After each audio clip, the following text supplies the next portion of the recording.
Hello everyone, I've just finished training actually. I want to do the video now, just so I can tell everyone that. Today's video, as the title states, money in small or boxing. So I've got two examples. I'm not going to give no names of opponents or anything. Just going to give you two examples. One is from a fight of myself, and one is from a fight of one of the fighters that I manage. So we'll start with myself. I've got all the details written down here.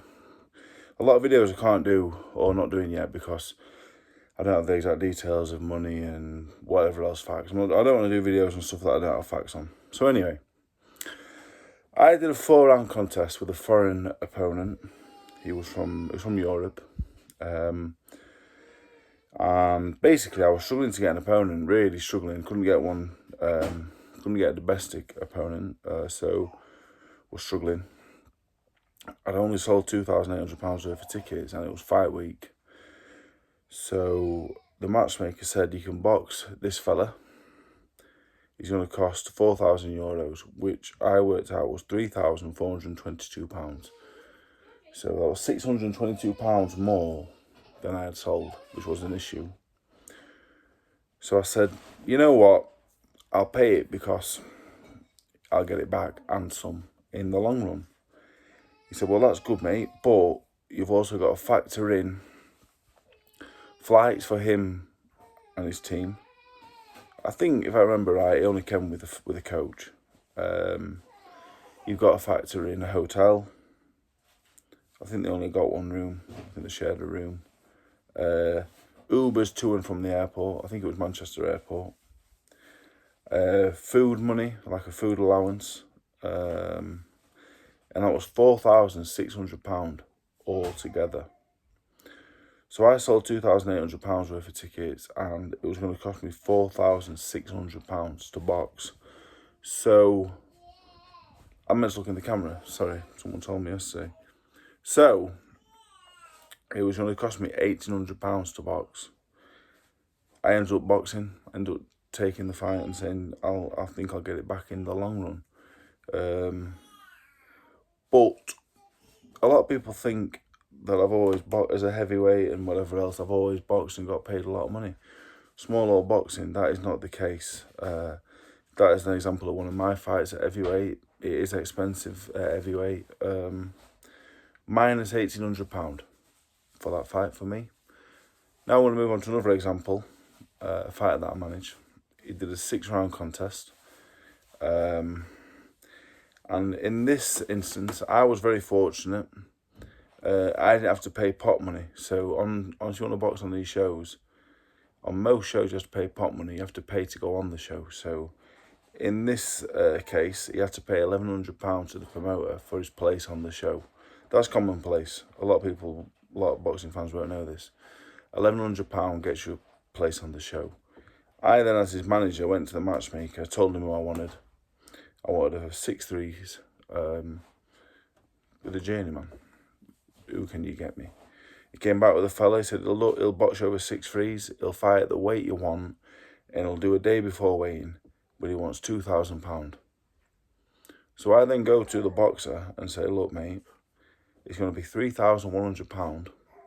Anything after that, you will go 50-50 with the promoter on the ticket sales. So £3,100 will see you box for free. Anything less will see you putting in out your own money. Anything more, for example, it sells £3,500 worth, you'll get paid £200. So that fight, I think I made that fight maybe 4 or 5 weeks out. My fight, I believe, sold £2,900 worth of tickets. That fight cost him £200. So yeah, that's an example of 2 fights on the small hall. And between me and the kid that I manage, it cost us £2,000 to box. People think that boxing is glamorous and everyone's making a fortune. The small hall boxing, that is not true. I could give you examples of boxing on the TV where the money isn't what you think it is. I wanted this video for a while, but I wanted to get these details in order.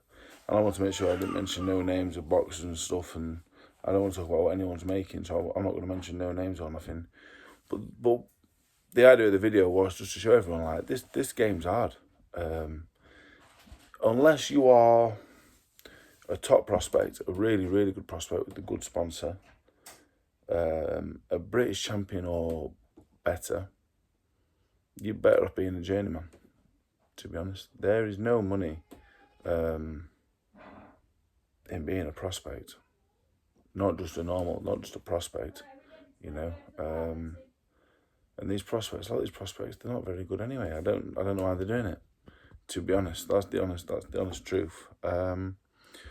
So yeah, I've done a fair few 4-rounders in my time, and overall, I might have broke even. The kid that I manage, that I'm talking about, he sold really well on his debut. He sold well on his first couple of fights. Did really well. Can make a few quid, to be fair.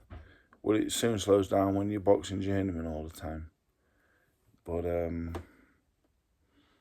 yeah, just wanted to make this video just to open people's eyes up to this boxing's hard games. When people asking to sell tickets, on average, a prospect, say a welterweight, anything from featherweight to light heavyweight, to box 4 rounds on a small hall show, you've got to sell £2,500 worth of tickets to not lose any money. That's to box for free. 2.5 grand will see you box for free. 3.5 grand will see you box for 500 quid, and so on. So hopefully this video will give people a better understanding of it. For me, when I've lost out, which I've lost out a few times over the years, going many years back, after I boxed Lenroy Thomas, I boxed Dave Howe, I boxed Tom Dallas at one point. I boxed them both for free as well. Just trying to get my foot back in the door, get a win, because I knew that I would. I knew at them points, I know at this point now, you know, I'm losing out to try and make it back in the future and some more. Some of these kids, though, are losing out early doors, and they're never going to be good enough to make it back. It's a really hard game, to be honest. It's such a hard game to make money. So yeah, hopefully this video has been somewhat informative. I believe it will be, so I think of a lot of things there people will not have ever thought about. But yes,